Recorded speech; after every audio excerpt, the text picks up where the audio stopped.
Testing, testing. Test your mic here.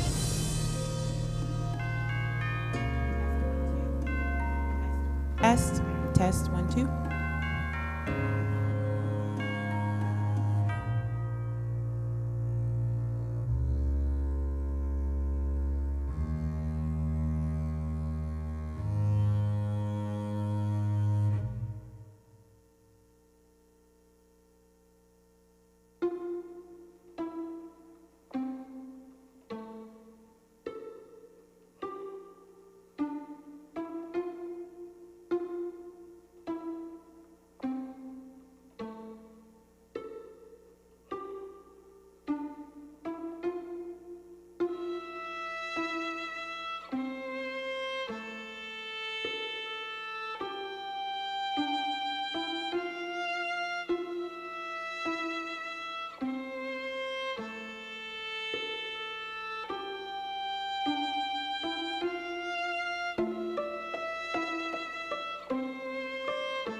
Good afternoon.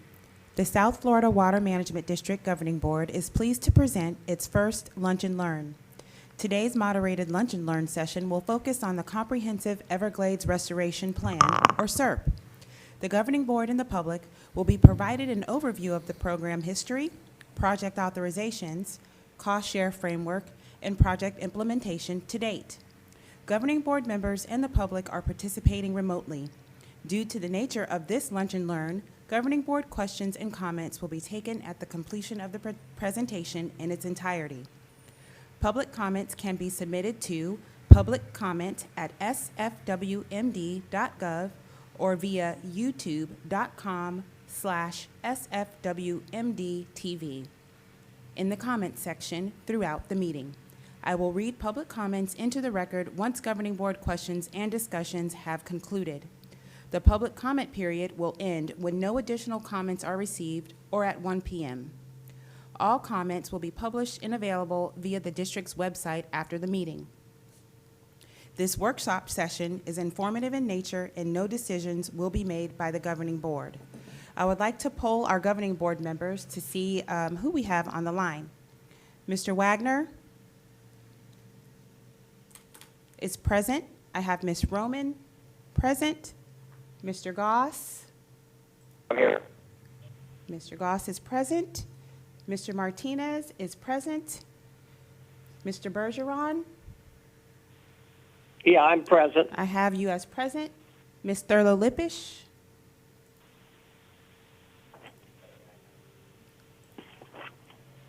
Okay. Ms. Meads?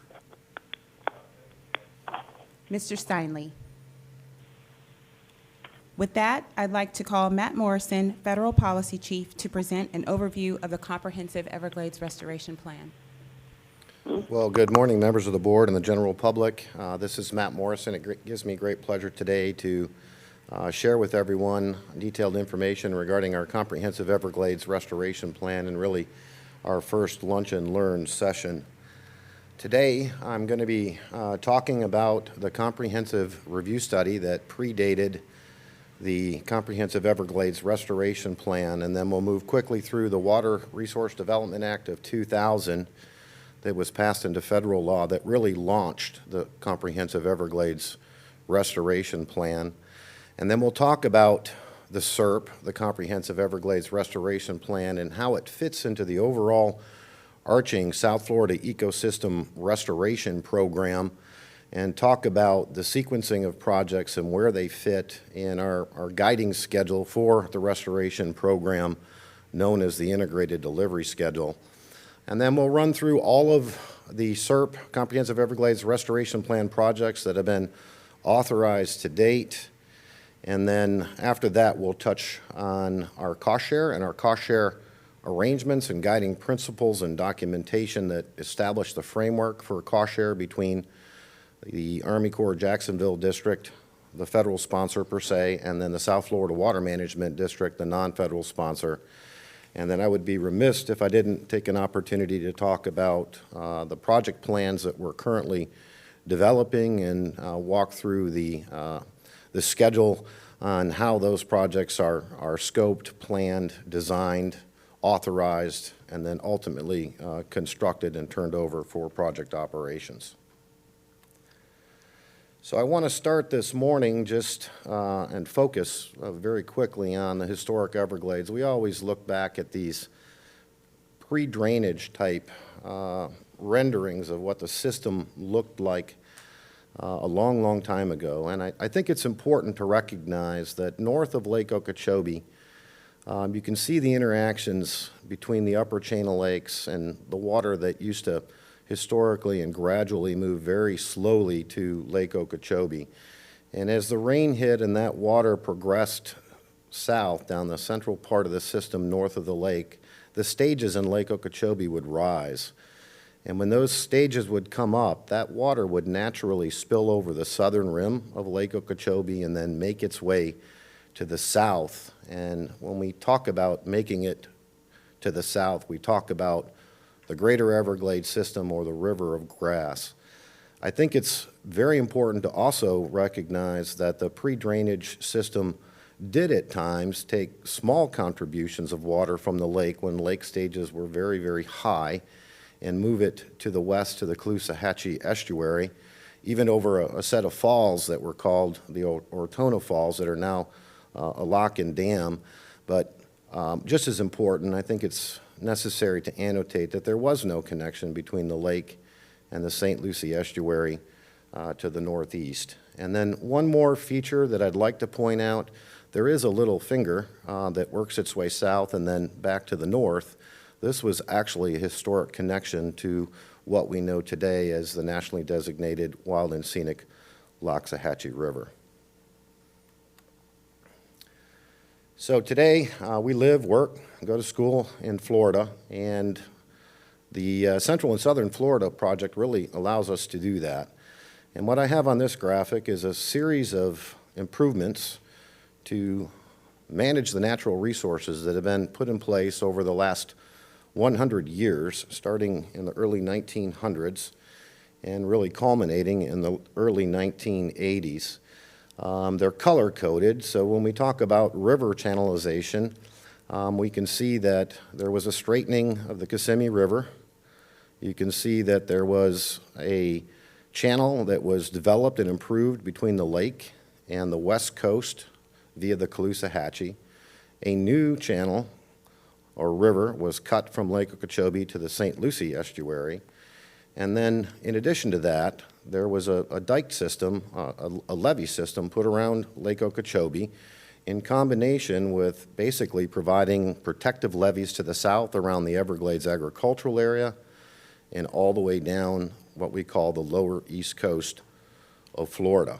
In addition to that, there was some compartmentalization of what we now refer to as Water Conservation Area 1, 2, and Water Conservation Area 3, as well as a number of coastal structures in the south part of the system, including down in Miami-Dade County. And today's system basically provides service to about 8.7 million people in South Florida over a 16-county area that is the jurisdiction of the South Florida Water Management District.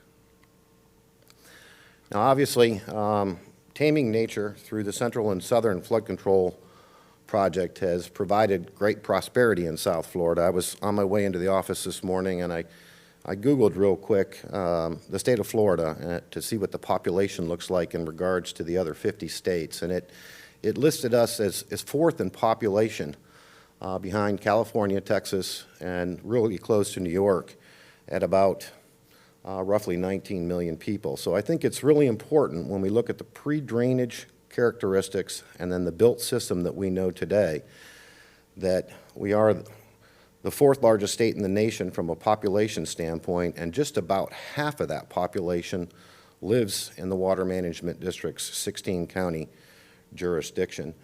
As a result of the flood control project, obviously there were some unintended consequences as a result of that are primarily geared towards the natural system, and they're listed over here to the right. But just a couple things that I really want to kind of point out on the landscape. You can see the canal networks through our remaining natural areas and Water Conservation Area 3. You can see the compartmentalization aspects of Water Conservation Area 2 and Water Conservation Area 1.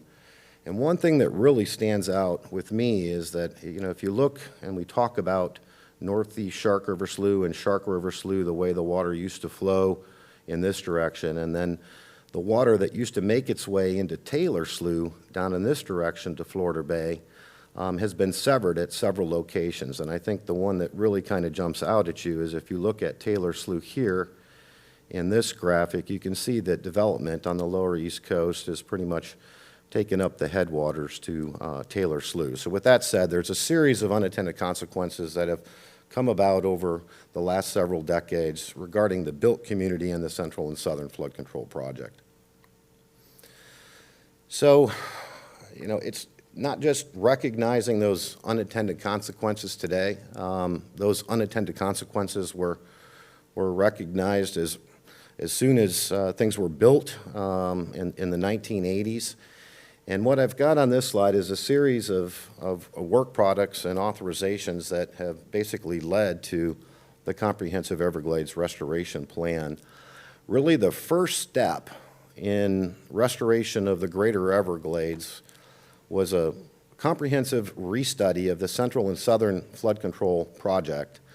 And that was authorized in Congress back in a Water Resource Development Act of 1992. And when I look at this date, this is about the same date that Congress authorized restoration of the Kissimmee River, recognizing that, north of the lake, some of the channelization up there was causing some adverse consequences as well. Through this authorization, the Army Corps ultimately went out and did a bunch of reconnaissance on the Central and Southern Flood Control Project and took a hard look at some of the unattended environmental consequences, and they developed a report known as a reconnaissance report in 1994 that documented some of their findings and those adverse impacts associated with the natural system as a result of the Central and Southern Flood Control Project.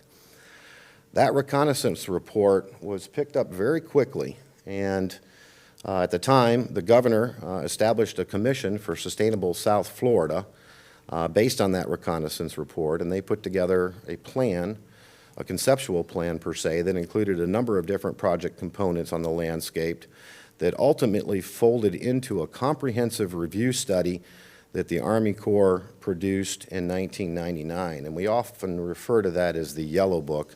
That is a picture of the color of the comprehensive review study that we refer to as the Yellow Book, and then that was ultimately sent to Congress and approved in the Water Resource Development Act of 2000, which more or less launched the Comprehensive Everglades Restoration Plan. That law, the Water Resource Development Act of 2000, really established the framework for Everglades restoration through the Comprehensive Everglades Restoration Plan, and it authorized a cost share of 50-50 between the federal government and the South Florida Water Management District to implement the components identified in that plan. A couple other key things that I want to bring forward that the law requires are two items. One is what we call project assurances, and the other is called savings clause. So if we start with project assurances, this is in federal law, it's also in state law, and what it does is it requires the protection of water made available by each and every one of the Comprehensive Everglades Restoration Plan projects. So when we develop a project plan and it gets authorized for Congress, the non-federal sponsor, or the South Florida Water Management District, needs to use tools in its toolbox to protect the water resources that is made available by that project from the natural system. And there are several different things that we can do to actually protect that water. They come in the form of rulemaking with the state, and they can be done through actually reserving water for the natural system that project produces, or in some cases, we can issue or utilize existing restricted allocation rules that are in place that prevent anyone from actually utilizing that water that is made available by that project for environmental purposes. And the other big aspect is, again, the savings clause. That has to do with maintaining the existing level of service for both water supply and flood control as of the date of enactment. And this was enacted in the WRDA 2000 on December 11, 2000. And really, what does that say? That says that if we implement project plans in the SERP, we need to be able to make sure that we're not adversely affecting existing legal users that are permitted to use water for municipal, industrial, and agricultural use. And it's really important because as we move forward and we look at the performance of these projects and the benefits that they provide to the natural system, we're always doing a check back and a balance back to the existing level of service for water supply. And I can tell you that when we planned the Central Everglades project that was recently authorized, there's actually a connection between the C23 and 24 canal down to the C44 canal east of the lake to bring some water back to the lake to make sure that we don't adversely impact low levels within the lake that a number of water supply users rely on. When we talk about flood protection, it really comes in a couple different forms or functions. We've spent some time recently talking to the board about the combined operational plan and a lot of the infrastructure in the southern part of the system that collects seepage and returns it to the natural system. That is obviously one mechanical means of providing a flood control benefit to make sure that if we put new water on the landscape and we're raising levels in the natural area, that water may have a tendency to seep or leak out of the system, and we need to be able to collect and return that water to the natural system so it doesn't adversely impact the residential community and other operations that reside in South Florida on the periphery of the projects. So just a couple quick things there on project assurances and savings clause, and if you're involved in the Comprehensive Everglades Restoration Program, you'll hear those terms quite often. All right, so what is the SERP really trying to do? It's trying to improve the quantity, the quality, the timing, and distribution of flows to the natural system.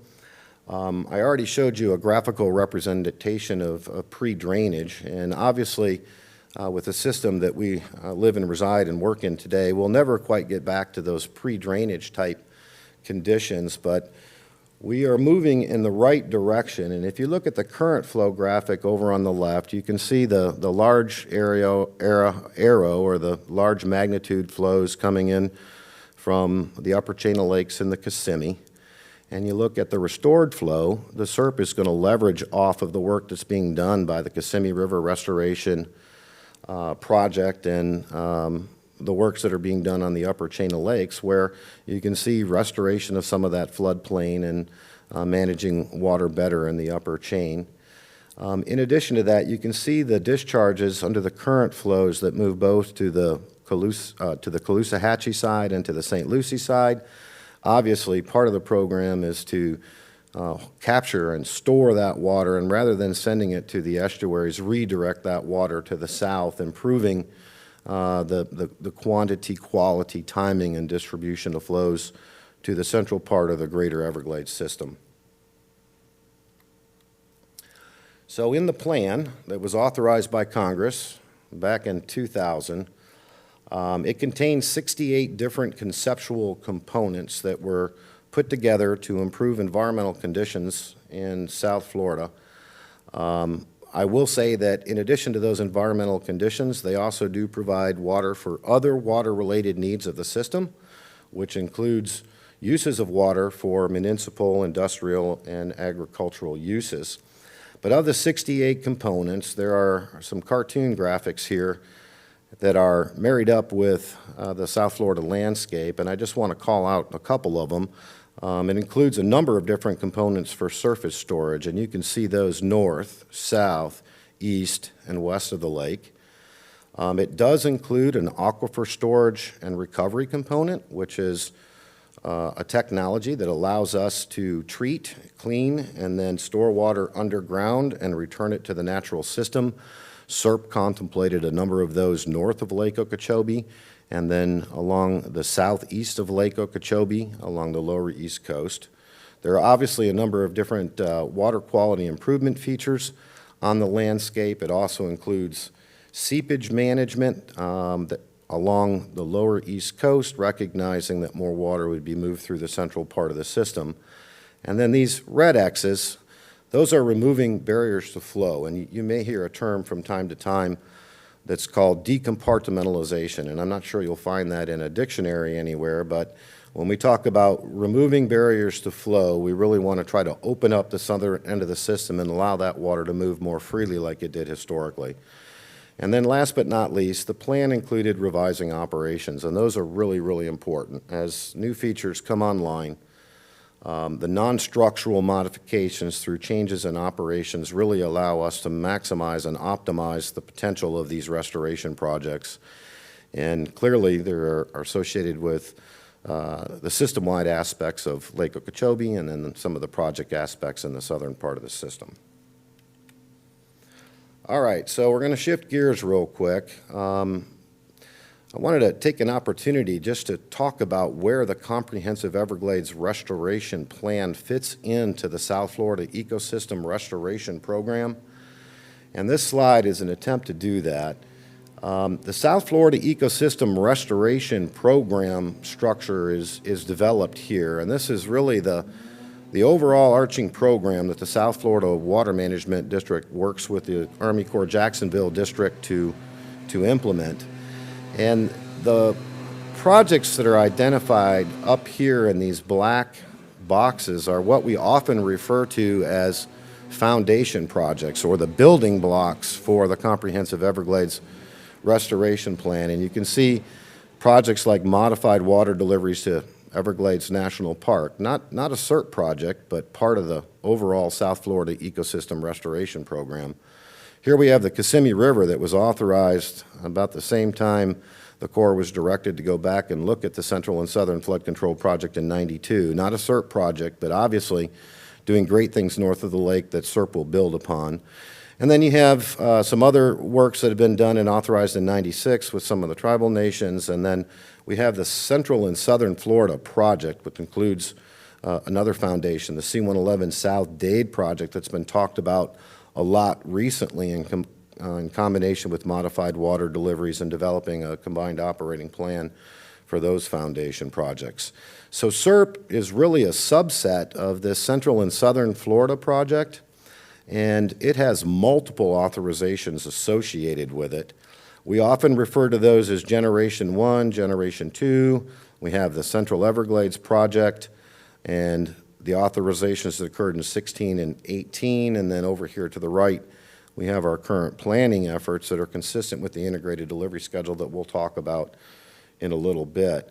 So what I think is important to notice here is, while I have an opportunity to talk about it, we mentioned WRDA 2000 when CERP was first authorized by Congress. The next act was 7 years later in 2007, and then followed again 7 years later in 2014.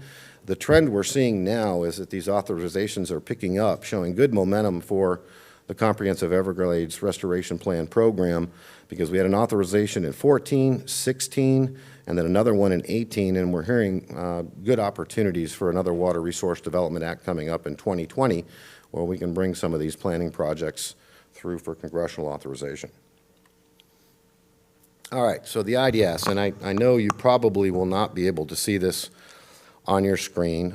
It is available in your backup package if you are a governing board member, and if there's a general public audience out there, you can click on this website down here by the Army Corps of Engineers and take a look at the PDF file that's present. But really what this schedule does is it tries to take all of those projects that are in the South Florida Ecosystem Restoration Program that we talked about on the previous slide and put them into a schedule that sequences them based on a number of different things. Public input, trying to get projects to move forward with available funding that provide, for lack of better words, the largest bang for the buck as far as environmental restoration is concerned. And it really provides us a reliable roadmap that helps us maximize Everglades restoration benefits and allows us to plan our budgets and update accordingly. And without getting into a lot of detail, this blue band up here is the sequence of all of those foundation projects that I just previously discussed. One that's in this band that's not listed in the previous slide is our restoration strategies projects. I think we all recognize the importance of improving water quality south of the lake, so it's embedded in here with projects like the Kissimmee River Restoration, modified water deliveries, C-111 South Dade, and the others. And then we talked a little bit about the authorizations for the CERT projects and the generations or the bands of projects. The green ones are the 2007 authorization, Gen 1. The purple band is the second generation of projects that were authorized in 2014. That's Band 2. And then the orange block that you see here are the authorizations that were associated with the Central Everglades project. And then this white area down here is our compass or our forecast to our planning projects. And it includes those that we're currently planning and that those are coming up near on the horizon. Okay, so I'm going to move in now to those individual authorizations of those comprehensive Everglades Restoration Plan projects, or CERP projects. And if you look at those that were in 2007, they're listed on your screen there. We're going to start with the rearing annex for Melaleuca eradication and other exotic plants. This was authorized back in 2000, and it's basically an annex that we contribute funding to the U.S. Department of Agriculture to develop biocontrols. And there are a number of different biocontrols that have been developed. Releases of these biocontrols started back in 2010. This here is a snout beetle, and it's one that was introduced to the system to help better manage Melaleuca. Melaleuca was introduced into South Florida back in the 1930s. It has a very, very high transpiration rate, which means that it moves water from its roots and out its leaves into the atmosphere very quickly. It was brought into South Florida in the 1930s to plant those trees within areas that were wet to try to dry them out, and they have proliferated across the landscape over the decades, and this is just one biocontrol mechanism that is being used to help us better manage Melaleuca as an exotic plant. I will tell you that there are other agents, biological agents that have been developed that are helping us address old world climbing fern, water hyacinth, and air potato. And I'm hearing that there may be a new biological agent that is being discussed now to help us better control Brazilian pepper. Continuing on with other authorizations in the 2017 WRDA, we have the Indian River Lagoon South project. I'm not going to go through the statistical information there, but it's basically comprised of storage and treatment east of the lake, and it's really geared towards collecting, storing, and treating either water that comes from Lake Okeechobee or from local runoff, and better managing the quantity, quality, timing, and distribution of those flows before it reaches the East Coast and the St. Lucie estuary. We also have the Site 1 impoundment located on the map to your left. It was authorized in 2007. Basically, the first phase of this project entailed redoing the levee system on the southeast corner of Water Conservation Area 1. We were getting fairly significant seepage losses out of the old levee system, and by repairing and reducing the seepage, obviously it allows us to maintain more water in Water Conservation Area 1, not only for Area 1, but water that could be delivered from 1 to other parts of the natural system. Picayune Strand over on the southwest coast of Florida, authorized also in 2007. This is a project that will restore over 55,000 acres of wetlands. In a nutshell, this project basically came in and looked at an area that was adjacent to a forest in South Florida that was developed back in the 60s that went defunct. And there were a series of roads and canals and ditches and all kinds of logging activities that have occurred over time in this area. And this project basically goes into that 55,000 acre area and fills in those ditches, does a lot of road removal, puts pump stations in place to move water into areas to restore the 55,000 acres that were fairly significantly impacted over time. All right, so those were the four from 2007. 7 years later, 2014 included the C43 Reservoir, Broward County Water Preserve areas, our Biscayne Bay Coastal Wetlands Phase 1, and our C111 Spreader Canal Western project. And I'll just try to hit the high notes on those. I think everybody's very familiar with the C43 West Basin Storage Reservoir. It's providing us, once built, about 170,000 acre feet of water storage over on the Caloosahatchee River. Our governing board recently just awarded the largest contract in the Water Management District's history for construction of that facility, so it's well underway. And the benefits of that project is obviously to improve the timing and the quantity of water that's delivered to the Caloosahatchee River. So not only will it reduce some of the undesirable and damaging high flow discharges that make their way from the lake and to the estuary. It will also store that water and deliver it to the estuary during low flow conditions to help meet salinity requirements during drier times. The Broward County Water Preserve Areas, this is one that the Army Corps of Engineers is taking the lead on post-authorization in 2014. They've done a lot of the design work. They've done some construction work on the C11 impoundment, but basically this one is providing a very large buffer adjacent to the water conservation areas. It includes 2 impoundments, the C9 and C11 impoundment, and it's really geared towards preventing seepage from coming out of the water conservation area through a 3A, 3B seepage management area, and then the impoundments, the C9 and C11 reservoirs, are geared towards collecting local runoff and capturing that and storing it and preventing it from moving directly into the water conservation area, and then returning that water back to the secondary canal network and the regional system for groundwater recharge. Biscayne Bay Coastal Wetlands down in South Miami-Dade County, integrated with Biscayne Bay and Biscayne National Park. Authorized in 2014, this project really looks at taking point source discharges that are occurring in some of our lateral canals, our large lateral canals down there like the C1, the C102, and the C103, and rather than discharging that water directly into the bay or directly into Biscayne National Park, it redistributes that water along the coastline the way that water used to historically flow. And I've always been quite fascinated by this project. If you actually take a look on Google, you can see some of the remnant tidal creeks that are still in place today that have been bifurcated by roads and other structures on the landscape. And what this project tries to do is basically connect regional water availability to some of those historic tidal creeks and get that water moving through those historic tidal creeks so it can improve the nearshore salinity in Biscayne Bay and Biscayne National Park. The C111 Spreader Canal Western Project authorized in 2014. This one is along the lower East Coast, south of the C111 South Dade project. It's incorporated in the operations of the combined operational plan that has been recently discussed.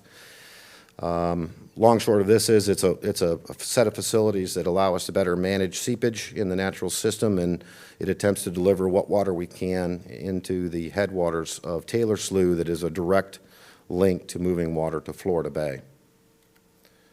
And then the Central Everglades Planning Project that was authorized in WRDA 2000, a project that redirects water that's now being discharged to the east and to the west down through the central part of the system, storing it, treating it, moving it over to the northwest area of 3A, and allowing that water to travel the way it used to historically on down into northeast Shark River Slough, recognizing that there's a number of components on the south end of this project that remove obstructions to flow, remove that decompartmentalization of the system, and there's a number of different factoids here on the left as far as size and benefits to the northern estuaries that we're all very well aware of. All right, so those are the recent authorizations. This next set I think is fairly important. I'll try to move through it fairly quickly, but at the same time make sure that I hit the right pieces. There's been a lot of questions, and there's always questions that come up about our cost share in the CERP program. For starters, it's a 50-50 cost share in what we call programmatically, and what that really means is it's a 50-50 cost share across all the projects in the CERP. And there isn't really an exchange of cash or Feds writing us a check or us writing them a check. It's all kept on a ledger, and it's managed through 2 different agreements that we have with the Army Corps of Engineers, the design agreement and the master agreement. The design agreement was approved in 2000, the master agreement in 2009. The design agreement covers everything that we do from project planning, engineering, and design work, and the master agreement governs the cost share arrangements for the actual construction and operations of the project in the Comprehensive Everglades Restoration Plan. And in order to get credit, there are really a couple mechanisms that are required for us and for the Corps to get credit, and those are project partnership agreements or pre-partnership agreements, and I'll talk a little bit about those on the next slide. So here, there's just a quick summary of some of the things that are really covered or embedded in the design agreement and the master agreement. Again, in the design agreement, it's predominantly for the planning and the detailed design and specifications that are produced, but it does cover other activities, including program level activities. And those costs are credited and as they are incurred, and they're all subject to approval by the Army Corps of Engineers. And then under the master agreement, we talked about basically the construction of the project and the long-term operations and maintenance. It also includes lands, and us, the water managers, as the non-federal sponsor for the program, typically are the ones that go out and acquire land for the projects. In order to get a credit on the cost share ledger, under the master agreement, we need to develop what is called a project partnership agreement, a term that you'll probably hear a lot about. We often call it a PPA for short. Once those PPAs are developed, they define the roles and responsibility of who is going to be doing the construction of that particular project. And in the event that things move in a more expeditious manner, or if we, like the Water Management District, tries to accelerate or advance implementation of certain project features prior to executing a project partnership agreement, the master agreement allows us to implement what we call a pre-project partnership credit agreement that we call a PPCA. And through development of that, that preserves our eligibility to maintain work-in-kind credit for activities that we may advance related to construction. And I will let you know, we're working on those right now with the Army Corps Jacksonville District for the Central Everglades project and the work that we're proposing to do there. So the ledger, again, no cost, no checks exchanging hand. I will say that the South Florida Water Management District needs to at least stay $1 ahead of the Army Corps of Engineers. If we do fall behind on the ledger, then we would need to make a cash contribution. So we obviously are very, very involved in the program from a planning standpoint, from a design standpoint, from a construction standpoint, and a long-term operations and maintenance standpoint. So this is the balance sheet, the ledger per se, that takes us all the way through the second quarter of this fiscal year. This is a column that summarizes all of the work-in-kind credit for the Corps, and this is a column that summarizes all the work-in-kind credit for the state of Florida that includes the South Florida Water Management District. We talked about the design agreement. That's basically the planning, engineering, and design, and you can see the ratio there between us and the federal government from 2000 to 2019. And then here are a list of all of the project partnership agreements that have been executed to date based on those previous authorizations that we talked about. Those dates of the project partnership agreements are identified here. And these are the different costs that have been expended towards either lands or construction of these individual projects over time. And if you look at the expenditures for the PPAs, you can see that the Water Management District has a little over $1.1 billion, and the Corps' a little over $600 million with expenditures for work-in-kind credit. Now, what I've also done here is I've included this one line that is pending future credits, and those dollars are summarized at this location. These haven't formally hit the ledger yet because they're either currently embedded in a plan that we're planning or some other future plan that would be put on the integrated delivery schedule. But you can see that there's a very large additional investment by the state and the South Florida Water Management District in the program. And just as a factoid, a lot of this is land, and if you look at this $820 million, one example is the Loxahatchee River Watershed Restoration Project. It includes about $200 million worth of investment in that project, that once that project is authorized and we develop a project partnership agreement, we would get credit for. So the bottom line, if you add all this up, you can see the numbers down here at the bottom. The Army Corps is at about $1.4 billion, we're at about $2.5, and then the ratios are 64-36. And then I want to shift to planning just real quick. These are the projects that we're currently working on. The two that are down the center here are ones that are starting to get close to nearing completion, and we're really trying to tee up for the next Water Resource Development Act of 2020. That's the Loxahatchee River Watershed Restoration Project that really gears towards meeting minimum flow and level and restoration targets in the nationally designated wild and scenic river. We have our Lake Okeechobee Watershed Restoration Project that includes a number of those types of management measures that was on that 68 component list for the SERP that I shared earlier, including above ground storage and aquifer storage and recovery north of the lake. The Western Everglades project, we continue to work through over on the western flank of the system. Very important project. It includes things like water quality improvement features. It has two tribal nations, both the Seminoles and the Miccosukees, and then you have Big Cypress Preserve, which is directly to the west and adjacent to our Water Conservation Area 3. And then the new kid on the block that's been advanced and we're in the process right now of developing a project management plan for is the Biscayne Bay Coastal Wetlands Phase 2 project. And we're really working hard to finish the project management plan on this particular project so we can initiate scoping and start the actual development of the project implementation report and EIS as quickly as possible. So the board and the general public will be hearing more about these projects as they all continue to move forward.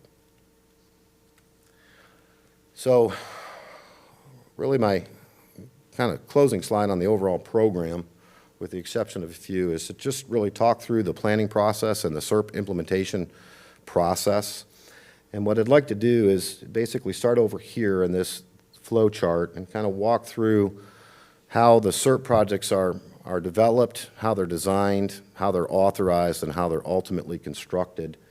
So over here, you really develop your project management plan for your SERP project. You do your scoping. You identify your management measures that come off of that list of 68 project components that's in that authorized December 2000 yellow book, and you cobble together or put together a number of those different features in the form of alternatives, and then you evaluate those, and you look at them for performance and cost, and then you pick what is called a tentatively selected plan, which is really your best performing alternative that is cost effective. And at this particular point in time, we typically come to our governing board for them to provide input on that tentatively selected plan. After that input is provided, the federal government kind of does the same thing that we do. They go to their vertical team or their chain of command in South Atlantic Division, Atlanta, and in Washington, D.C., and they do what is called an agency decision milestone where they get concurrence on that tentatively selected plan. And then that plan is documented in a draft PIR, Project Implementation Report, EIS, Environmental Impact Statement, and it's released for public and agency review. And we share that with our governing board and seek input from our governing board before that release. Once that's released, it's open for a 45-day public review, goes through a clearinghouse, the review comments are incorporated, goes through the same type of step before going final, and then it culminates in really two things, a 373-1501 approval by the department out of Tallahassee and what is a Chief of Engineers report in the federal government. And then from there, that's kind of the end of planning. And then it moves into congressional authorization at the next available WRDA. Obviously, there is a need for appropriations of funding. But prior to executing those partnership agreements that we talked about, it will come back to the board and clearly define who's doing what when it comes to actually building the infrastructure associated with that project. And then once that occurs, project construction can take place, and then it's turned over for long-term operations and maintenance. All right, so just a couple key takeaway points. I talked through a little bit about the Water Resource Development Acts that were coming about every 7 years that are now coming about every 2. Obviously, there's strong support and momentum in the program right now. Our governor, DeSantis, released an executive order that is very favorable for implementing components of the Comprehensive Everglades Restoration Plan. Our legislature and our governor has supported that with funding. We are actually looking at getting more funding in this upcoming fiscal year than we have historically for the program. And then in addition to that, they're starting to get some traction in Washington with some congressional appropriations. I've got a couple things listed here about vital projects, and they're in their final phases. Obviously, these are very, very important. You have the C-43 West Basin Storage Reservoir and the C-44 Reservoir and STA that are going to help us mitigate undesirable discharges to the northern estuaries. But I could really make a very long list of all the progress and the momentum on a number of different projects that are in the program. I just chose not to do that. And then to wrap up real quick, I just want to revamp that we talked about the review study. That was the revisit of the Central and Southern Flood Control Project that ultimately culminated in a document that we refer to as the Yellow Book that establishes the guiding principles and the conceptual components for the Comprehensive Everglades Restoration Plan. That Yellow Book, that restudy document, was ultimately approved by Congress in 2000, which established the framework for the SERP.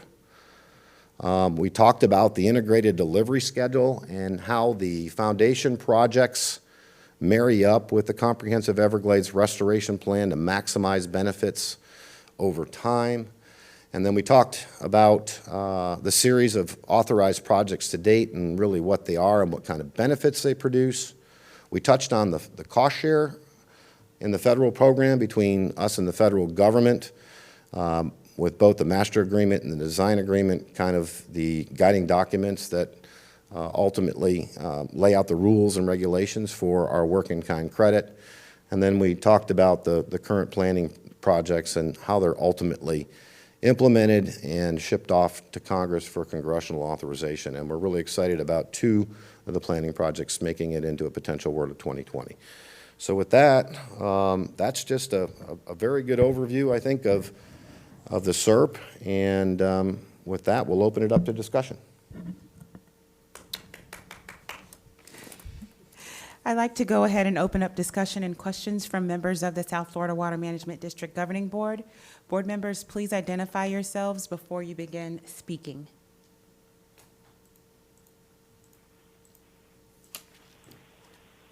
Hi, this is Chauncey, and I've got a question for you, Matt. Thanks. That was a great presentation. How do we adapt to changes over the last 20 years that we've seen since the Yellow Book was published, and since, in other words, how does the IES sort of adapt to new technologies and new realities in the growth of South Florida? Okay, so I'm having a little bit of a hard time hearing you. If I heard you correctly, you're asking about what kind of changes have we seen since the SERP was originally authorized in 2000? I'm asking, what I'm trying to figure out is how we adapt in the SERP to new technologies and new realities like global climate change and sea level rise and things like that. Well, that's a really good question. You know, as time has gone by since SERP was originally authorized, we still see some areas that are suffering from ecological decline, and in some cases they're getting worse. I will say that in some cases they are getting better. Recognizing the amount of time that has gone by since the original authorization, there are a couple things that are in the program that really allowed us, or continue to allow us, to adaptively manage where we go. We have a program called Recover that basically takes a look at all of the monitoring system-wide and then kind of distills that information down to give us some ecological indicators on where we need to focus and emphasize our efforts. Each and every project plan that we develop includes what we call an adaptive management plan that lays out what-if scenarios that gives us the flexibility within certain parameters to make changes in project plans. And as new information and new technologies come online, like discussions regarding climate change, where you have wetter wet periods, drier dry periods, and the potential for sea level rise, we're continuously updating our knowledge base on that, and we're looking at opportunities to improve upon the projects that we're currently planning. And a lot of that is done through the modeling efforts when we develop these plans or go back and look at the actual results of these plans and implement our adaptive management protocols if necessary. And Matt, if you don't mind, as we learned, so SERP was authorized in 2000. as we plan each project and we learn new things from its original authorization, because we go back to Congress with a subsequent authorization project by project, that new information gets incorporated into that new planning effort. So that we're not stuck with the original SERP, whatever it envisioned, but we have more modern and informed decisions that we make later. That's absolutely correct, Drew. Yep. Matt, this is Charlie Martinez. Can you hear me? I can hear you, yes, sir. Okay. Two questions. When I look at the graph where you show the timeline of the planning and the implementation of the SERP projects, I imagine that it varies somewhat, but what has been historically more or less the amount of time that it takes from beginning to end? In other words, from the time we start developing the alternatives to the time the project is ready to start construction, not the actual construction phase, but right before it starts construction. What is that time? What is the time like? Well, I can tell you historically, it took several years to plan projects. That paradigm has shifted recently with the Army Corps of Engineers, where we're trying to complete all project planning with a very complex ecosystem within a 3 to 4 year period of time. So typically, from scoping through a chief's report in the planning process, it's about 3 to 4 years. Design work on those components can take another 3 years, and construction can take somewhere between anywhere from 4 to 6 years, depending on the size of those projects. But the good news is that a lot of those schedules that are linear in nature can be compressed, and there can be parallel activities that occur. The pre-partnership credit agreements that we have allow us an opportunity to start design work as soon as a tentatively selected plan is identified, and then through that partnership, that pre-partnership agreement, we can preserve our work-in-kind credit to allow us an opportunity to design and construct that project in advance of the normal process if we choose to do some parallel activities.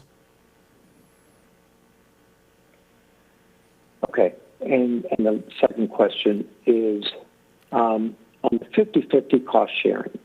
And I understand exactly how the whole idea works, that when we do something and we pay for it, it goes on our side of the ledger, and when the federal government does, they do theirs.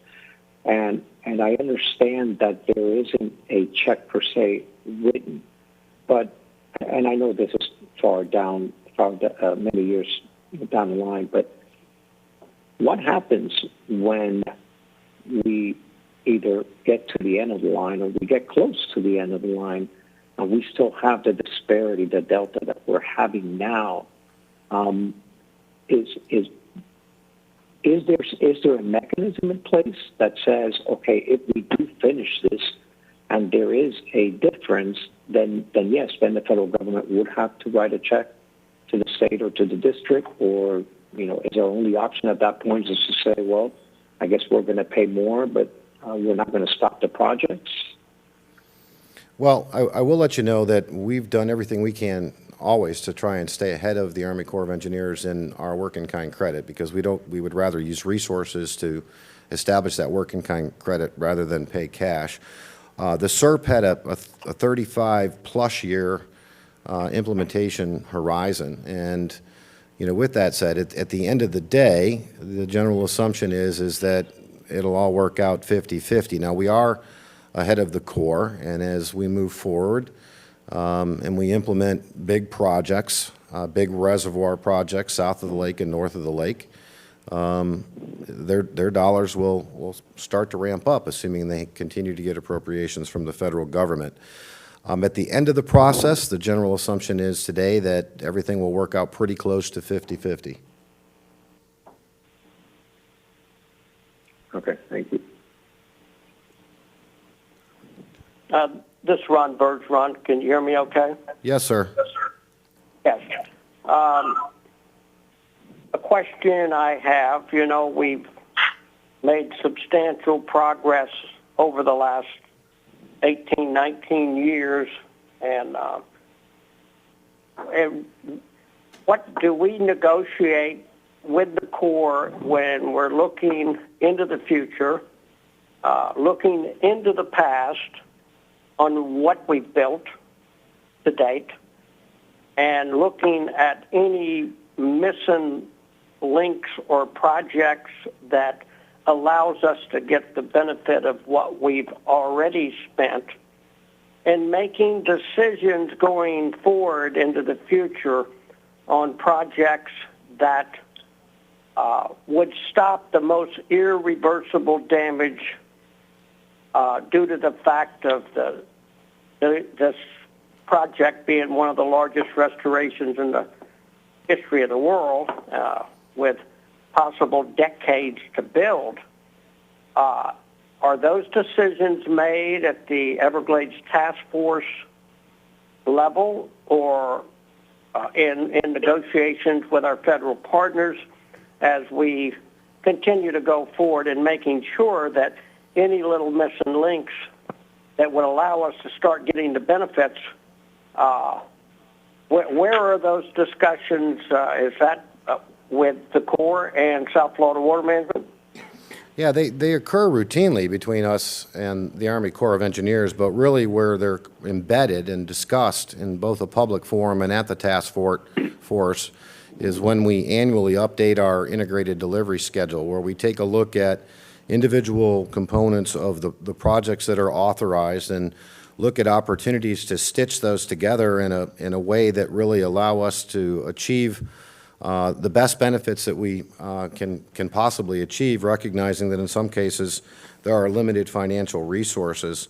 And at the same time, it provides us an opportunity to look at linking certain projects together to maximize the synergies between those projects for environmental restoration. And it also lays out the framework of the next series or sequences of projects that would be planned and implemented, recognizing that there are 68 components in the SERP. Not one individual project component is going to solve the solution. They really need to work all together in order to maximize the relationship between those projects and obtain the ultimate goal, and that's the overarching Everglades restoration. So the IDS is really the framework for that, and we typically update that once a year in a public forum through the working group, which is a subset of the task force, and then ultimately it's taken to the task force for their review and nod as we move forward and codify that for the upcoming year. So those projects are negotiated between South Florida Water Management and the U.S. Corps and then presented to be approved by Congress on the federal side? Yes, we'll have a discussion with the Army Corps about what we think are the proper sequencing of projects that are in the SERP. They're vetted in a public process through implementation of the IDS. They're planned in accordance with the IDS, and then once they're planned, they're basically sent to Congress for the next available Water Resource Development Act for approval of that project, and then we work with Jacksonville to make sure that federal appropriations for that project come forward in future federal fiscal years.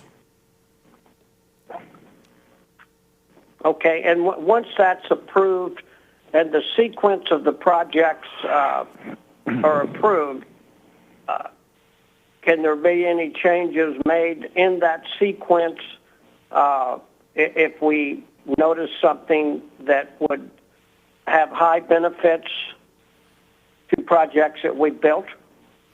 Yeah, I would say yes. I mean, we typically update the integrated delivery schedule every year. We're getting ready to start that update now.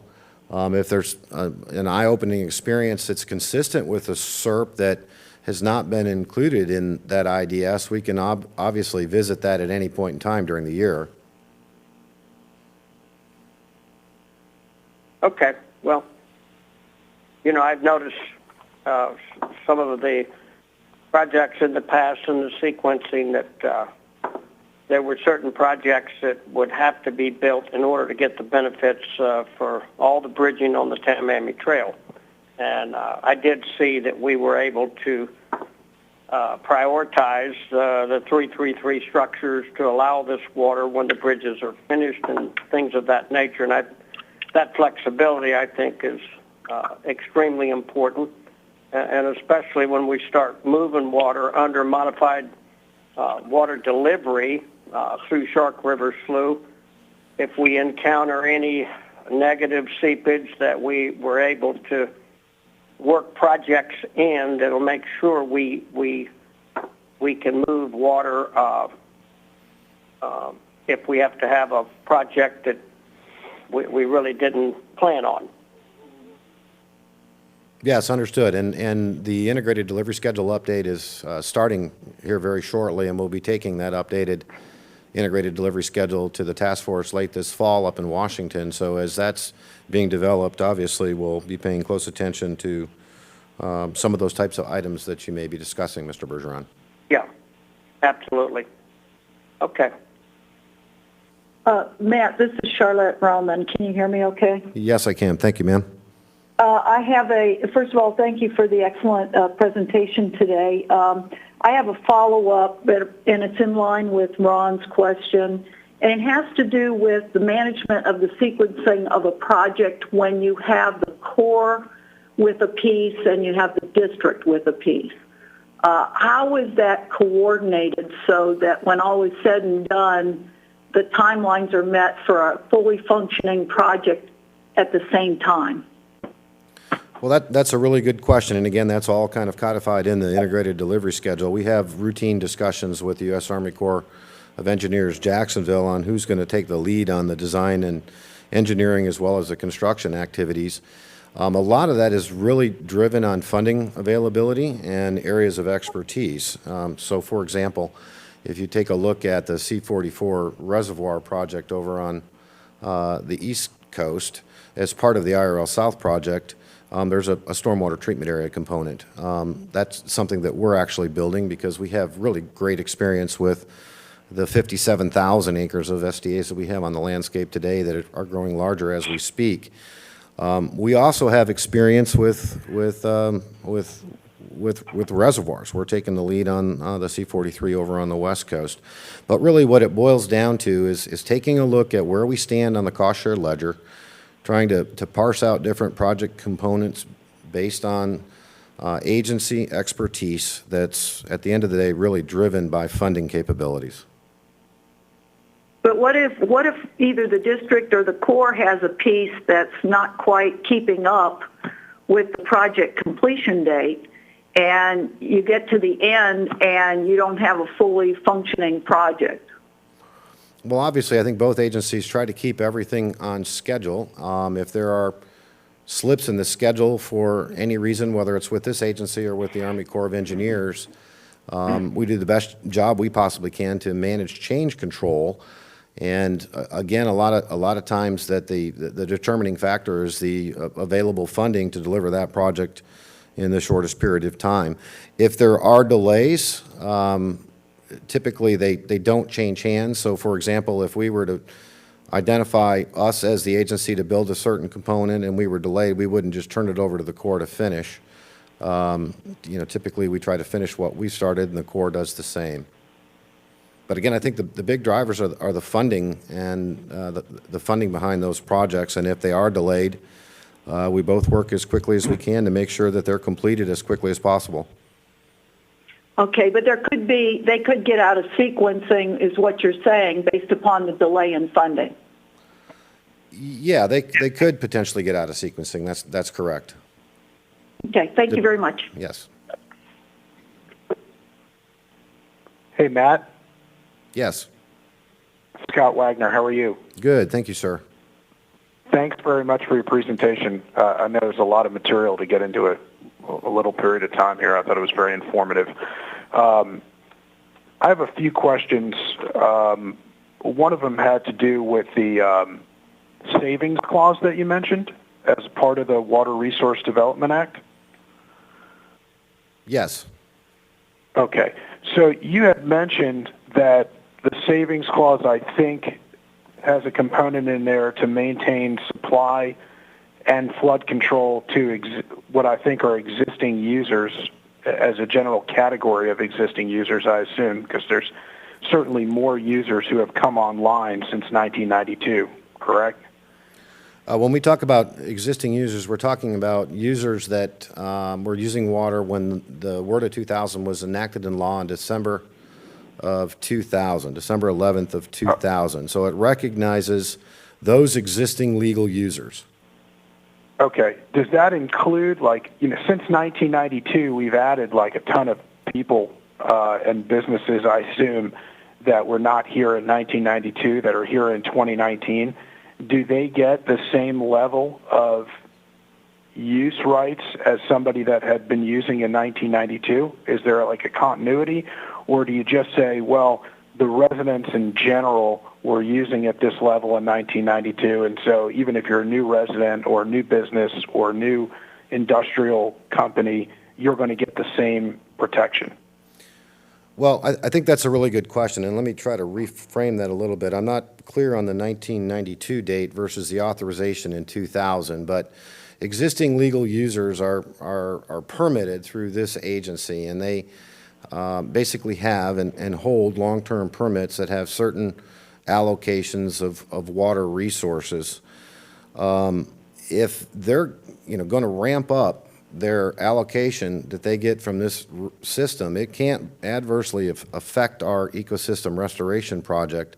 And in many cases, those public utilities, for example, or other users have gone to alternative sources of water other than the water from the regional system. So what we do in a project is we plan a certain project, and we look at the water reliability for that existing legal user that is permitted, and the quantity of water that user had in 2000. And when we apply the project to the landscape, we need to make sure that we're not adversely impacting their existing legal right to water.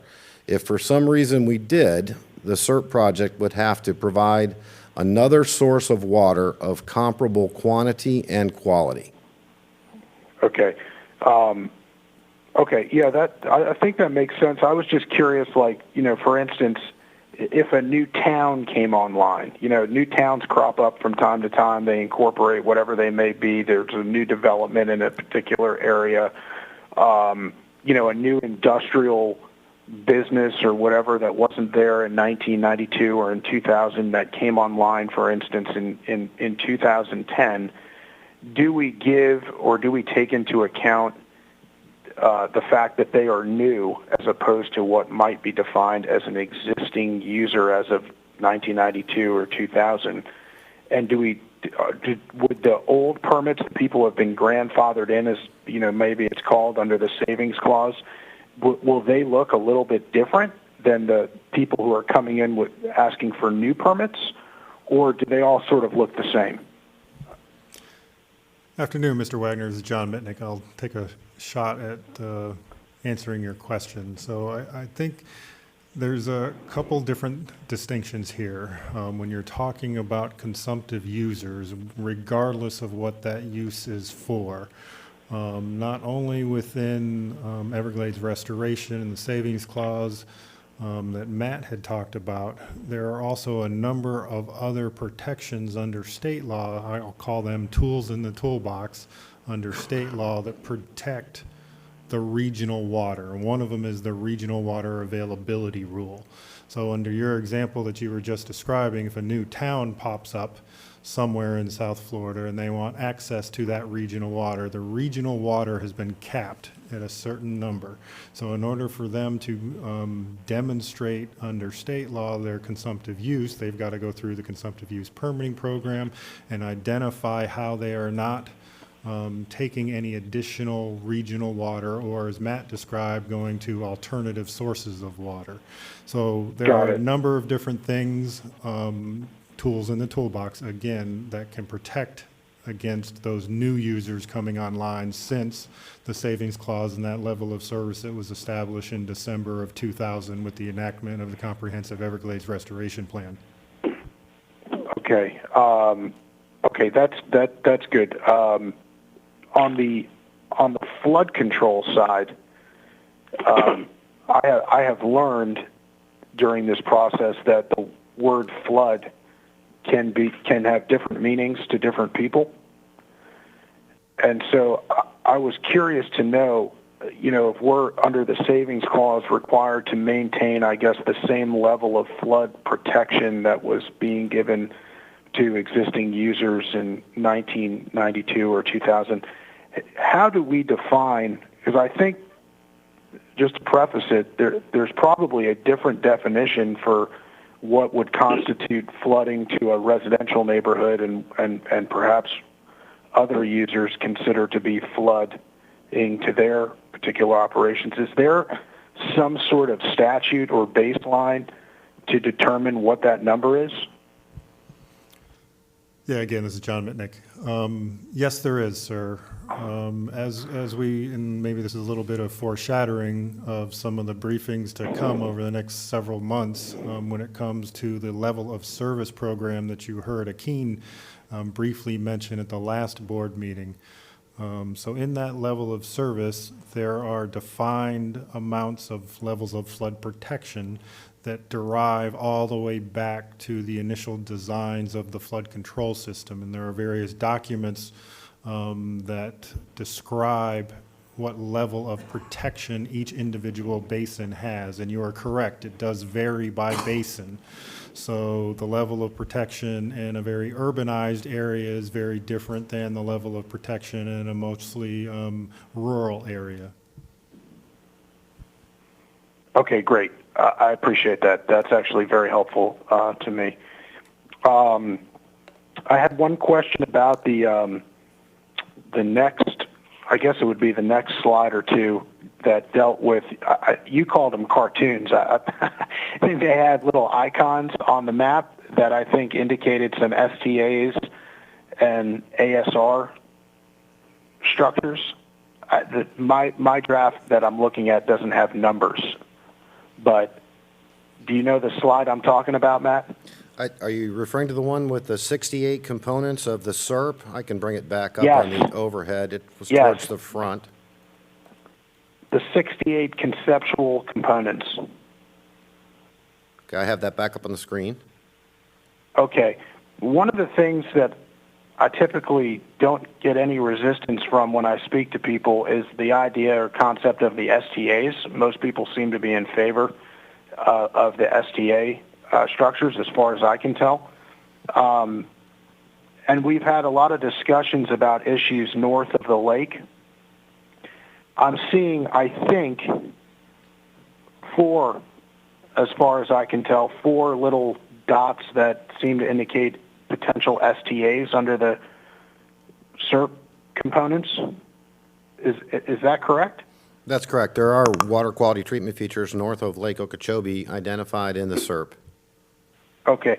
I did not see those in the slide dealing with the one that's tough to read, the one that has the timelines for most of the projects.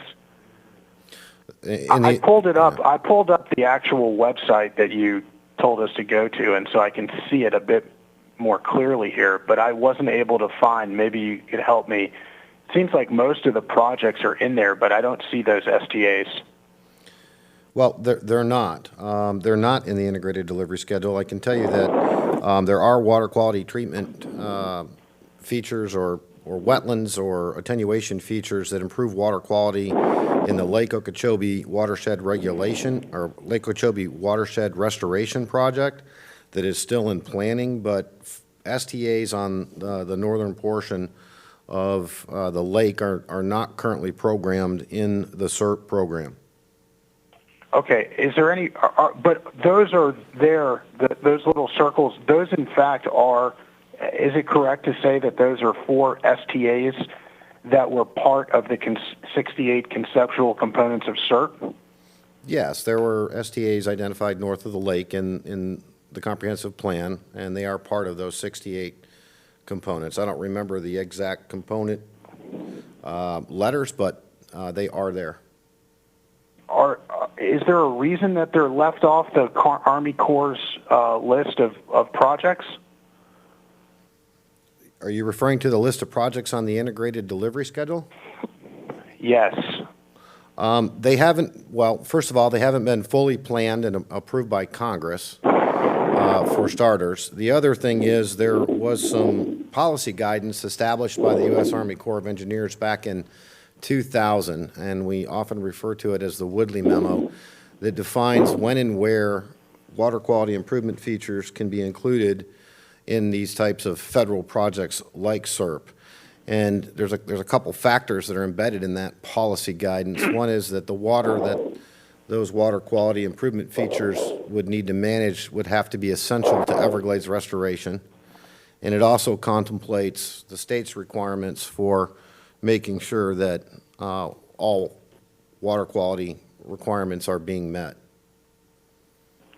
Have these particular 4 STAs, have they been discussed? I mean, for instance, other than getting them into authorization for funding, are there any other impediments to those 4 STAs? Do we sort of own that land and we could build the STAs if we had funding to do it? Well, I can tell you that in the federal project, we've taken a look at the STAs that are in the restudy in the Lake Okeechobee Watershed Restoration Project, and we have not formulated for stormwater treatment areas north of the lake. What we've identified in that project are wetlands and other shallow storage features similar to what we have with our flow equalization basin A1 south of the lake that provide storage and water quality improvement. So they may not come directly in the form of a stormwater treatment area, but they are project features that store water and improve water quality. Is there any reason why maybe we're not prioritizing this? I've only heard good things about them, and maybe there's a good reason why we don't want to build the STAs there. We're not prioritizing the STAs. Well, I mean, Mr. Wagner, this is Drew Bartlett. We have STAs that we are building and have built and are looking at retrofitting north of the lake. What I'm not sure is how those STAs reconcile with these conceptual STAs in SERP. But you raise a good point, and I think it's incumbent upon us at the district to look back, see what the yellow book looked like, which is where all these 68 components are, and then ask the question of the Corps is, okay, what's the status of these? What's going on with these components of the 2000 SERP authorization, and figure out how to advance them, because obviously STAs in these areas are going to have water quality benefits that we all desire. Yeah, I mean, we've had a lot of conversation, as far as I can tell, about things happening north of the lake and the quality of water that's flowing south into the lake. And it just struck me as something that jumped right out, that there are 4 STAs there that I've not really heard about before being in the plan. I would particularly like to hear more about where we are with respect to those. I think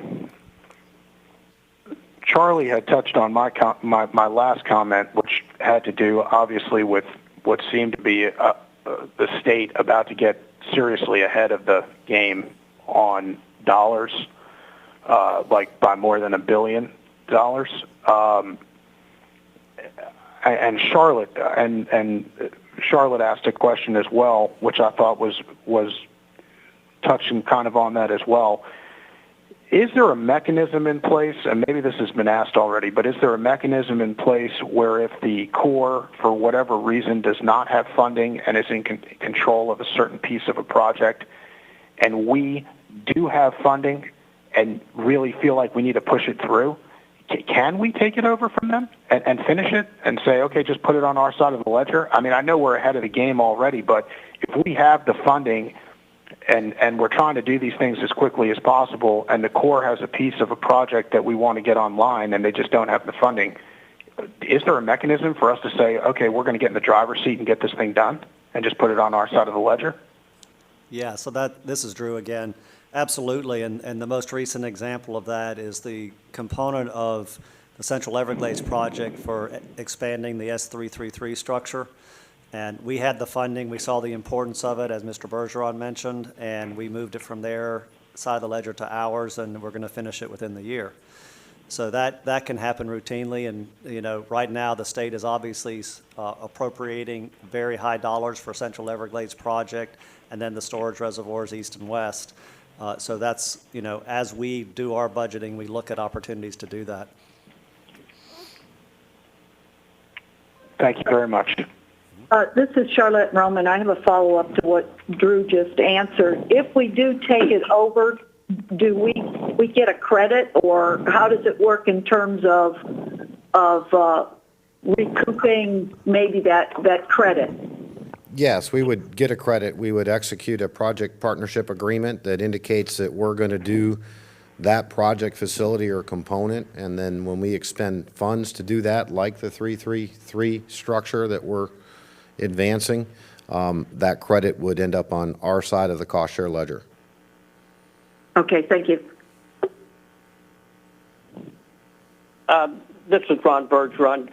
These locations that you're showing, the STAs north of the lake, do we own the land where you're showing them?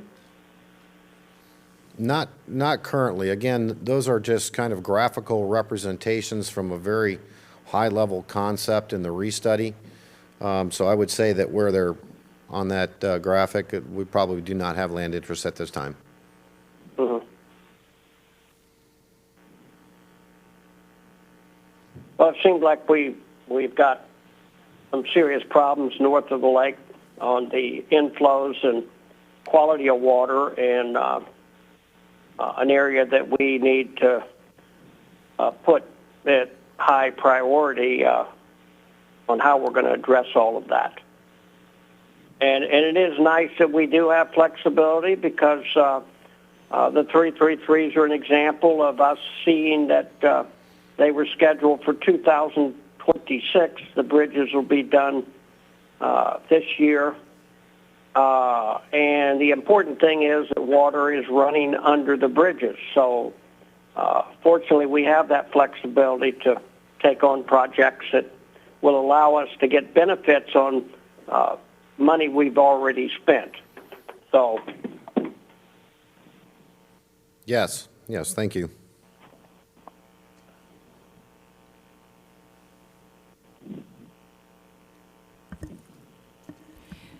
If that concludes Governing Board's comments, I will now read the public comments I received into the record.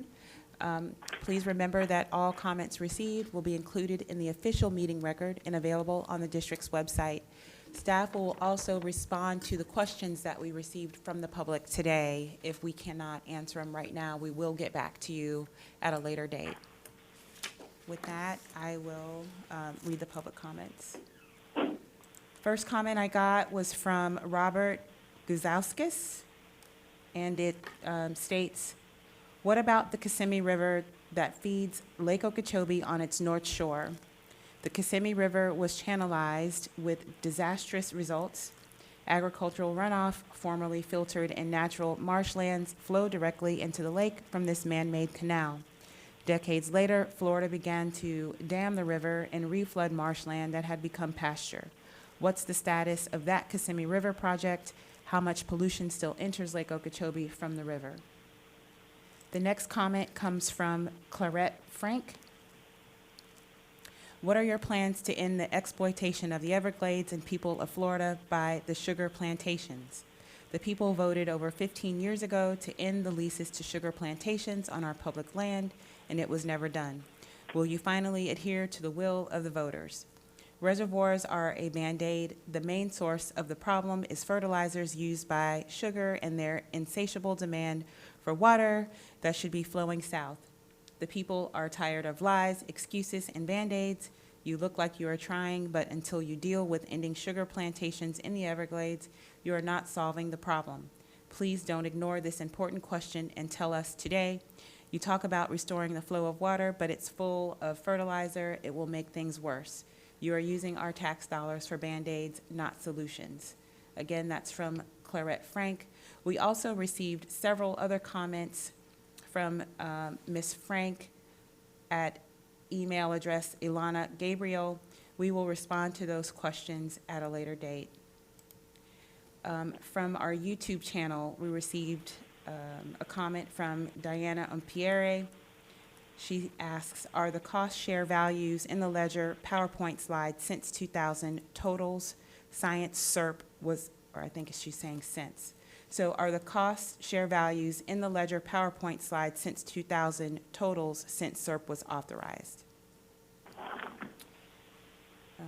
My next comment comes from Julie McClurg. She writes, I was the assistant quarantine officer at the Norman Hayslip Biological Control Research and Containment Facility in Fort Pierce, and we worked with the Malaluca Biocontrol.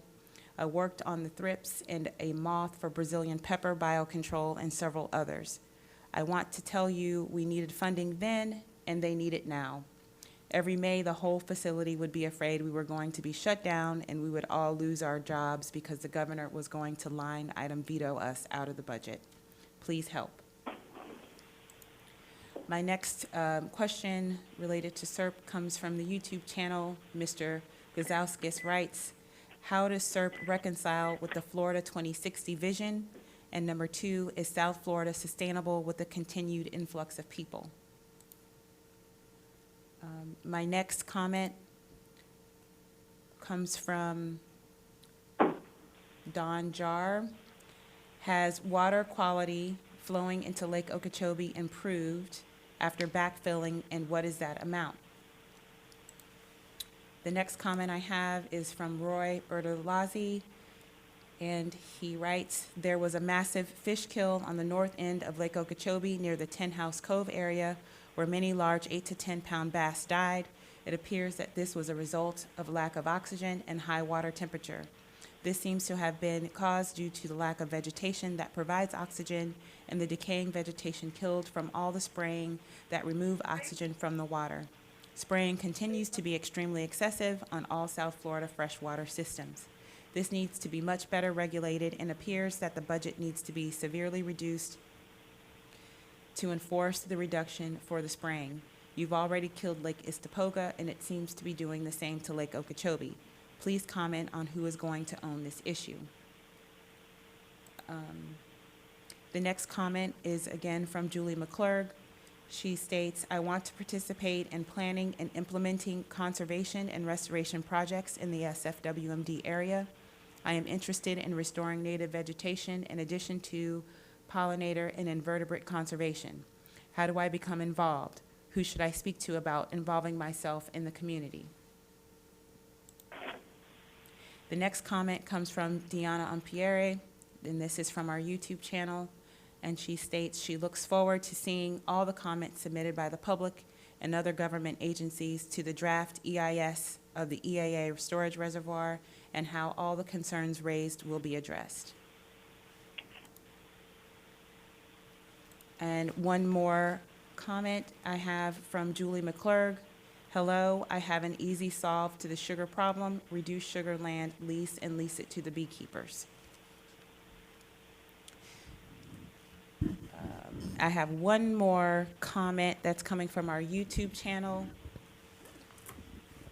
The question is, how do you consider the latest technologies, innovations in the public and private sectors used in water management and water purification?